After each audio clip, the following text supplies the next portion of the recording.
দোল পূর্ণিমার দিন ভুলেও খাবেন না এই তিনটি খাবার। আর কি খাওয়া চলবে জানুন বিস্তারিত। নমস্কার বন্ধুরা, এই পবিত্র দোল পূর্ণিমা তিথি শুধু আবির খেলার দিন নয়, এটি পরম করুণাময় শ্রী চৈতন্য মহাপ্রভুর আবির্ভাবের পবিত্র মুহূর্ত। আমাদের প্রতিটি কাজ, এমনকি আমাদের খাদ্য গ্রহণও আমাদের মনের ওপর গভীর প্রভাব ফেলে। আজকের এই বিশেষ দিনে আমরা যদি সঠিক নিয়ম মেনে আহার গ্রহণ করি, তবে তা আমাদের জীবনের ইতিবাচক শক্তিকে জাগ্রত করে এবং আধ্যাত্মিক পথে এগিয়ে যেতে সাহায্য করে। সনাতন ধর্মে দোল পূর্ণিমা বা গৌর পূর্ণিমার গুরুত্ব অপরিসীম। এই দিনে পৃথিবী এক বিশেষ পবিত্র স্পন্দনে স্পন্দিত হয়। এই পবিত্র ক্ষণে আমাদের শরীরের ও মনের শুদ্ধি অত্যন্ত প্রয়োজন, আর সেই শুদ্ধির প্রথম ধাপই হলো আমাদের আহার। আমরা যা খাই, আমাদের চিন্তা ও চেতনা ঠিক সেইভাবেই গড়ে ওঠে। তাই আজকের ভিডিওতে আমি আপনাদের জানাবো কোন তিনটি খাবার এই দোল পূর্ণিমার দিন একদম গ্রহণ করা উচিত নয়, এবং কোন খাবারগুলি আপনার জীবনের জন্য কল্যাণকর হবে। এই সব জানার আগে আপনি যদি চ্যানেলে নতুন হয়ে থাকেন, তাহলে অবশ্যই ভিডিওটিতে লাইক দিয়ে চ্যানেলটি সাবস্ক্রাইব করে রাখুন, কারণ এই চ্যানেলে ঠাকুর দেবতা নিয়ে বিভিন্ন ধরনের ভিডিও বানানো হয়। আমাদের মনে হতে পারে একটা বিশেষ দিনে সামান্য কিছু খাবারে কি যায় আসে, কিন্তু মনে রাখবেন, প্রাচীন ঋষিগণ এবং শাস্ত্র বারবার বলেছে, অন্ন যেমন হবে মনও তেমন হবে। পূর্ণিমার চাঁদ যখন পূর্ণরূপে আকাশে উদিত হয়, তখন প্রকৃতিতে জলতত্ত্ব প্রবল থাকে। আমাদের শরীরে প্রায় 70% জল, তাই এই তিথিতে খাদ্যের সূক্ষ্ম শক্তি আমাদের ওপর অন্য দিনের তুলনায় অনেক বেশি কাজ করে। দোল পূর্ণিমা হলো ভক্তির উৎসব। মহাপ্রভু শ্রী চৈতন্যদেব পৃথিবীতে এসেছিলেন মানুষের হৃদয়ে প্রেমের নাম বিলাতে।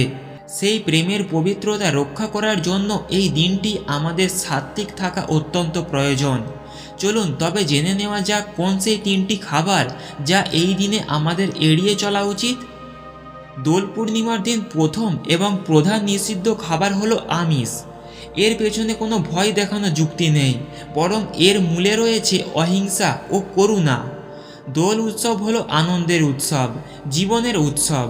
কোনো প্রাণীর প্রাণ হরণ করে সেই মাংস দিয়ে উদারপূর্তি করা এই পবিত্র দিনের চেতনার সম্পূর্ণ পরিপন্থী।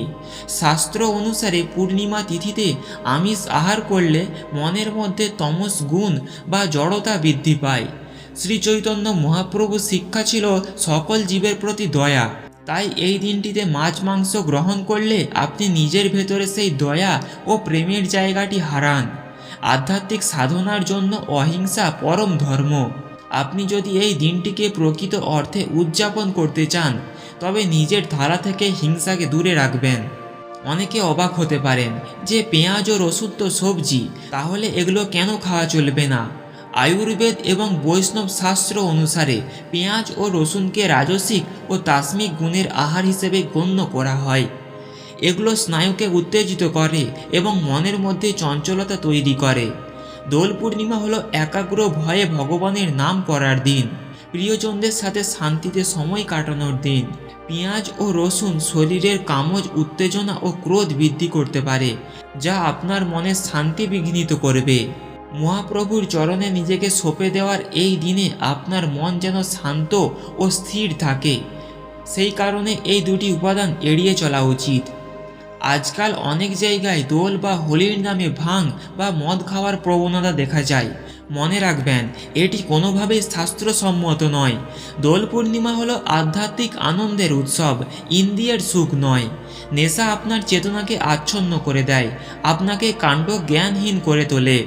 যেখানে আমাদের লক্ষ্য হওয়া উচিত ঈশ্বরের প্রেমে মত্ত হওয়া, সেখানে কৃত্রিম নেশায় বুঁদ হওয়া হলো আধ্যাত্মিক পতনের লক্ষণ। কোনো প্রকার মাদক বা তামাক জাতীয় দ্রব্য আপনার শরীরের দেবালয়কে অপবিত্র করে। এই পবিত্র পূর্ণিমার আলোয় নিজেকে আলোকিত করতে হলে সব ধরনের মাদক থেকে দূরে থাকুন। আমরা জানলাম কি বর্জনীয়, এবার জেনে নিই কি গ্রহণ করলে আপনার মন ও শরীর প্রফুল্ল থাকবে। দোল পূর্ণিমার দিনটিকে বলা হয় আনন্দের দিন, আর এই আনন্দের বহিঃপ্রকাশ ঘটে সাত্ত্বিক ভোজনের মাধ্যমে। পূর্ণিমার দিন ফলমূল খাওয়া অত্যন্ত শুভ, বিশেষ করে ঋতুভিত্তিক ফল যেমন আম, কলা, আপেল বা আঙুর। এর পাশাপাশি দুধ, দই বা ছানার তৈরি মিষ্টি এই উৎসবের অবিচ্ছেদ্য অংশ। শ্রীকৃষ্ণ ননি ও দুগ্ধজাত খাবার পছন্দ করতেন, তাই মহাপ্রভুর আবির্ভাবে এই খাবারগুলো অমৃতের সমান। চাল ও দুধ দিয়ে তৈরি পায়েস বা ক্ষীর হলো সেই দিনের প্রধান আকর্ষণ। একে পরম অন্ন বলা হয়। গোবিন্দকে নিবেদন করে এই পায়েস প্রসাদ হিসেবে গ্রহণ করলে মনে প্রশান্তি আসে। বাংলা সংস্কৃতিতে দোল পূর্ণিমার মালপোয়া তৈরির এক বিশেষ প্রথা রয়েছে। এটি যেমন সুস্বাদু তেমনি সাত্ত্বিক। এছাড়া রসগোল্লা বা সন্দেশও এই উৎসবের মাধুর্য বাড়িয়ে দেয়। যদি আপনি পূর্ণ অন্ন আহার করেন তবে গোবিন্দকে নিবেদন করা নিরামিষ খিচুড়ি এবং বিভিন্ন সবজি দিয়ে তৈরি লাবড়া তরকারি হতে পারে সেরা খাবার। এতে সমস্ত পুষ্টিগুণ থাকে এবং এটি সহজে হজম হয়।